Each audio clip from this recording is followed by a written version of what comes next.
चाहे जेल में जाना पड़े, चाहे गोली खाना पड़े, हम लोग पाछे नहीं हटने वाले में। हमको सरकार को डराना नहीं। जब माँ बच्चा रोता है तभी दूध पिलाती है। हमारा प्रबंधन ना हमारी सुन रहा, ना ही हमारी बातें ऊपर तक पहुंचा रहा है। बिजली वाले हैं, हम लोग मरने से तो कफन रोज बांध के चलते हैं। लेकिन जब हम वार्ता के लिए हमको बुलाया जाता है तो हमसे पूछा जाता है आपकी मांगे क्या। 20 साल से कार्य कर रहे हैं, उनको 5,000, 7,000, 8,000 रुपए में दे रहे हैं, उससे गुजारा नहीं होने वाला है। हमें क्यों देखेगा कोई, और जो हमें नहीं देखा जा रहा, हमें नकारा जा रहा है, हमें दुत्कारा जा रहा है। सोचेगी, जब उसको सोच आएगा तो सोचेगी। दोस्तों नमस्कार, और आप देख रहे हैं न्यूज़ पैकेट और आप लोगों के साथ कुलदीप। इसमें प्रधानमंत्री नरेंद्र मोदी के सांसदीय क्षेत्र में है और ये मेरे पीछे जो देख रहे हैं ये बिजली कर्मी है। इनकी विभिन्न मांगे हैं और आपको बता दें कि ये आज तीसरा दिन है। इनकी विभिन्न मांगे में 15 सूत्री मांगे हैं और जिस तरीके से ये सरकार लगातार वादा पे वादा करती है, लेकिन बिजली कर्मी सहित विभिन्न विभागों को वादा करने के बाद उनकी वादा पूरी नहीं किए हैं। हम यहाँ पे तमाम लोग हैं, हम इससे जान लेते हैं कि ये कब तक चलेगा। लेकिन इनका एक अच्छा बात ये रहा है कि इमरजेंसी में बाधित कोई चीज़ नहीं रहेगा, कार्य बहिष्कार चल रहा है। लेकिन तमाम यहाँ पे लोग हैं और यहाँ पे कर्मचारी हैं, संविदा कर्मी हैं, तमाम लोग हैं जिनसे सवाल होंगे। सीधे तौर पे हम चलते हैं। ये बताइए कि आप कार्य बहिष्कार कर रहे हैं, इससे क्या लगता है कि सरकार आपकी मांग मान लेगी, आपकी बातें दिल्ली तक पहुँच पा रही है?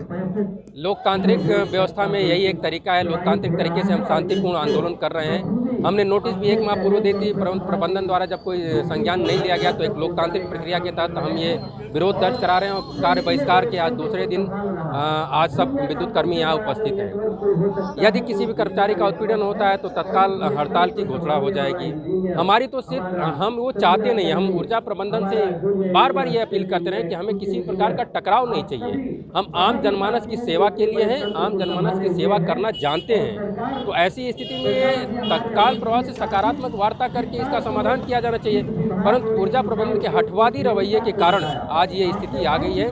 और आम जनमानस को यदि कोई तकलीफ होती है तो इसके लिए सिर्फ और सिर्फ प्रबंधन जिम्मेदार है। यहाँ का ऊर्जा प्रबंधन जिम्मेदार है, इसके लिए विद्युत कर्मी बिल्कुल भी जिम्मेदार नहीं है। फिर भी हम आम जनमानस को ध्यान में रखते हुए हम जो आकस्मिक सेवा है, हॉस्पिटल है, जो बिजली की व्यवस्था है, जो पानी की व्यवस्था है, उसको हमने अभी तक बरकरार रखा है, क्योंकि हम चाहते हैं कि आम जनमानस को किसी प्रकार की कोई कठिनाई न हो। अभी भी वक्त है, यदि शीर्ष प्रबंधन वास्तविक स्थिति से इसको अवगत होते हुए और बिना जो है उच्च हमारे जो मुखिया हैं इस देश के और इस प्रदेश के जो यशस्वी मुख्यमंत्री जी हैं उनको अवगत कराते हैं तो इसका सकारात्मक समाधान जरूर हो सकता है। परंतु शीर्ष प्रबंधन के कारण आज ये स्थिति आन पड़ी है कि बिजली कर्मचारी आंदोलन की राह पर है। ठीक है, ये बताइए कि यहाँ पे प्रधानमंत्री नरेंद्र मोदी का और योगी आदित्यनाथ का आए दिन दौरा होता रहता है, आपकी बातें उन तक पहुँच पा रही है? नहीं पहुंच रही है। जो चीज़ें नहीं पहुंच रही उसी के लिए हम लोग आज धरना पर बैठे हुए हैं। बेमियादी हम लोग अनिश्चित काल के लिए अपने कार्यस्थल को छोड़ करके यहाँ माननीय हमने एमपी साहब के ऑफिस आकर के हम लोग धरना प्रदर्शन कर रहे हैं। इसलिए कर रहे हैं क्योंकि हमारे जो संविदा कर्मचारी उनको नियमित किया जाए, वेतन विसंगतियों को दूर किया जाए, तमाम बातों को लेकर के हम लोग यहाँ पर लड़ रहे हैं। आप ये बताइए कि किसान आंदोलन काफ़ी दिन तक चला, आपका ये तीसरा दिन है, इस आंदोलन से लगता है कि सरकार डर जाएगी? हमको सरकार को डराना नहीं, हम सरकार के साथ हैं। मेरा अपने माननीय मुख्यमंत्री जी पे, हमारे यशस्वी प्रधानमंत्री जी पर पूरी तरह उन पे हमारा विश्वास है। हमारी जो बात वहाँ तक नहीं पहुँच रही, ये गैप आ जाता है हमारे प्रबंधन द्वारा। हमारा प्रबंधन ना हमारी सुन रहा, ना ही हमारी बातें ऊपर तक पहुँचा रहा है और हमारा शोषण किया जा रहा है। हमारी बातों को नहीं माना जा रहा, हमारी मांगों को नहीं देखा जा रहा, हमारी ज़रूरतों को ध्यान में नहीं रखा जा रहा। दिन रात हम खट रहे हैं, मर रहे हैं, चाहे बारिश हो, चाहे आंधी हो, तूफान हो, कोरोना हो, किसी प्रकार की महामारी हो, हम लोग 24 घंटे हमेशा कार्य करते रहे और हर तरीके की सूरत में हम अपने प्रबंधन को मजबूत बनाने के लिए हमेशा लड़ते रहे। लेकिन आज हमें मजबूर किया जा रहा है। 1 माह पूर्व हमारी नोटिस दी गई, हम अपनी मांगे बता चुके। हम लखनऊ में भी जाके हमने अपनी बात बताई, समाचार पत्रों के माध्यम से, ट्विटर के माध्यम से, फेसबुक के माध्यम, व्हाट्सएप के माध्यम, सबसे हमने अपनी बातें रखी। लेकिन जब हम वार्ता के लिए हमको बुलाया जाता है तो हमसे पूछा जाता है आपकी मांगे क्या। मतलब 1 माह में हमारी बातों को, हमारे बिंदुओं पर किसी ने देखा तक नहीं, इतना भी नहीं समझा कि वो कागज एक बार प्रिंट आउट निकाल के डेस्क पे रखा जा सके। क्यों भाई, इतनी असंवेदनशीलता क्यों? यही असंवेदनशीलता जो सिर्फ कागज, आपको मैं बता रहा हूँ कि 1 माह पूर्व हमारे दिए गए नोटिस, हमारी मांगों को देखा तक नहीं गया, तो हमें क्यों देखेगा कोई? और जो हमें नहीं देखा जा रहा, हमें नकारा जा रहा है, हमें दुत्कारा जा रहा है, इसी के खिलाफ, प्रबंधन के खिलाफ हमारी ये आज आंदोलन है। और हमें आंदोलन पे विवश होना पड़ा कि प्रबंधन हमारी बात सुने और हमारी सारी मांगे न्यायोचित हैं। सारी मांगे सभी वही चीज़ें जो मांग रहे हैं, जो हमारे 2000 का जो हमारा समझौता हो तो उसमें लिखा गया था कि हमारी कोई भी सेवा शर्तें कमतर नहीं की जाएंगी, और उन्हीं सेवा शर्तों को कमतर किया जा रहा है। हमें कोई व्यवस्था उपलब्ध नहीं कराई जा रही। दिन रात पानी बरसात में आदमी अपनी जान पे हथेली पर रख के काम कर रहा है, लेकिन काम करने के साथ साथ आपको संसाधन नहीं दिया जा रहा। ये बताइए कि संविदा कर्मियों के नियमित की बात आप लोग कर रहे हैं, लगातार सरकार ये प्राइवेट करती जा रही है। आपको लगता है कि जो मांग है आपकी वो मान सकती है?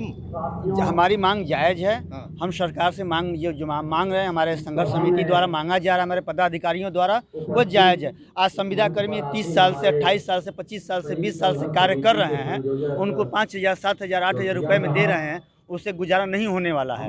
हम अपना हक मांग रहे हैं सरकार से। हमारे पदाधिकारी जो है संयुक्त समिति द्वारा जो मांगा जा रहा है वह हक हमारा है, हमको देना चाहिए सरकार को। केंद्र और प्रदेश में बैठी सरकार आप लोगों के लिए क्यों नहीं रही है? सोचेगी, जब उसको सोच आएगा तो सोचेगी। मजदूर यहाँ अपना लड़ाई लड़ेगा तो लड़ेगा, हर हाल में लड़ेगा, चाहे की लड़ाई मूड में आ गए हैं क्या? पार की लड़ाई मूड में है एकदम।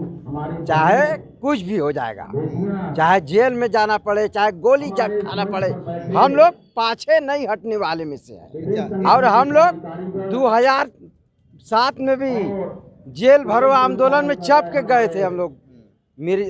जिस दिन गए थे हम लोग 4 ट्रक इसी जगह से भर के गए थे, और भदैनी सब स्टेशन से 4 ट्रक लाद के हम लोग गए थे। हम लोग कोई आदमी भागे नहीं, और ले जाके वह पुलिस लाइन में ले जाके छोड़ देना चाहिए। मतलब सरकार ऐसे ट्रक में लेकर जाती है, आप लोग को डरवाती है। हाँ, लेकिन इस बार डरने वाले नहीं है। हर बार हम लोग डरते नहीं हैं। बिजली वाले हैं हम लोग, मरने से तो कफन रोज बांध के चलते। संविदा कर्मी इस बार जो है ठान लिया है, हमारे पदाधिकारी जो है इसमें मन से ऐलान कर रहे हैं, असंविदा कर्मी ठान लिया है। हम लोग को पदाधिकारी हम लोगों को रेगुलर करा के रहेंगे। हम मानते हैं संविदा का मानकर हमारा जीने लायक वेतन दे दे, हम लोग मान जाएंगे। हमारे पदाधिकारियों का संघर्ष समिति का इसी से यही ऐलान है, हमारे बच्चों को संविदा कर्मी जो कार्य कर रहे हैं उनको जीने लायक वेतन दे दे। 5 राज्यों में कर दिया गया है संविदा को रेगुलर, उसी तरह हम लोगों को भी रेगुलर कर दिया जाए। ये संघर्ष समिति का ऐलान है, असंघर्ष समिति द्वारा किया जाएगा। और ये इस बार संविदा कर्मी अपना ठान लिया है, जो आर पार की लड़ाई हम लोग लड़ के रहेंगे, चाहे जो कुछ हो जाए। मतलब एकदम मन बना चुके हैं कि एकदम सरकार से और आपसे सीधी वार्ता होगी। हाँ, सरकार मुख्यमंत्री माने हम लोग की बात। जैसे 5 राज्यों में मुख्यमंत्री किए हैं, उस यूपी के हमारे मुख्यमंत्री जी हम लोग को भी रोजी रोटी में दें, हम लोग को भी न्याय करें। हम लोग भाई महात्मा जी हैं ना, महात्मा जी फिर आते हैं। ये बताइए कि ये सरकार लगातार रोजगार देने में फेल है, तो आपको कैसे परमानेंट कर पाएगी? नहीं, को कुछ नहीं हो पा रहा, सब खाली खाए बिना मर रहे हैं, काम रोज चाहिए। लगातार ये मांग कर रहे हैं कि परमानेंट हो। लगातार ये सरकार रोजगार देने में फेल है, तो आपको कैसे लगता है कि इनकी बातें सुनी जाएगी? देखिए ऐसा है, जब माँ बच्चा रोता है तभी दूध पिलाती है। तो सरकार के बच्चों के रूप में ये संविदा कर्मी हैं, और ये अपनी आवाज़ इस आंदोलन के माध्यम से, इस विरोध प्रदर्शन के माध्यम से सरकार तक पहुंचाना चाहते हैं कि सरकार इनकी वाजिब मांगों को सुने और न्याय दे। क्योंकि सीधी सी बात है, इस महंगाई के ज़माने में किसी का 10,000 और 8,000 में जीविका चलने वाली नहीं है।